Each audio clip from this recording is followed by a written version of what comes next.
Blouse back part cut చేసేటప్పుడు ఇక్కడ చూసారు కదా! మనకి పైన నెక్ వచ్చి 2 ½ తీసుకున్నామనుకోండి. ఈ క్రిందన కూడా స్క్వేర్ నెక్‌కి 2 ½ తీసుకోవాలండి. అది కూడా మనకి బ్లౌజు సైజుని బట్టి ఉంటుంది. చిన్న సైజా? పెద్ద సైజా? సో, మనకేంటి అంటే పెద్ద సైజు బ్లౌజ్ అనుకోండి నెక్ 2:30 తీసుకుంటే, ఈ క్రిందని కూడా రౌండ్ నెక్ మీరు పెట్టాలి అనుకుంటే, ఈ 2:30కి మరొక 1/2 ఇంచు లేదా పావు ఇంచు యాడ్ చేసేసుకొని 3 ఇంచులు లేదా 2 ఇంచులు యాడ్ చేసుకుంటే మనకి ఈ రౌండ్ నెక్ అనేది చాలా పర్ఫెక్ట్‌గా కుదురుతుంది.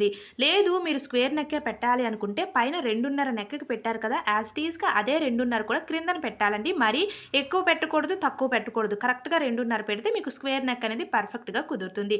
బ్యాక్ పార్ట్‌కి డాట్స్ వేసుకునేటప్పుడు కూడా బ్యాక్ డాట్స్ అనేవి పర్ఫెక్ట్‌గా వేయరండి. అలాంటప్పుడు క్లాత్‌ని ఈ విధంగా ఫోల్డ్ చేసుకోవాలి. ఖర్చు విడిచిపెట్టేసి నార్మల్‌గా ఇలాగా మనకి ఫోల్డింగ్ నుంచి ఇలా ఖర్చుల వరకు కూడా ఇలా ఫోల్డ్ చేసుకున్నామనుకోండి మనకి మిడిల్ పాయింట్ వస్తుంది. ఈ మిడిల్ పాయింట్‌లో డాట్స్ అనేవి మనం పెట్టుకోవచ్చు. ఇది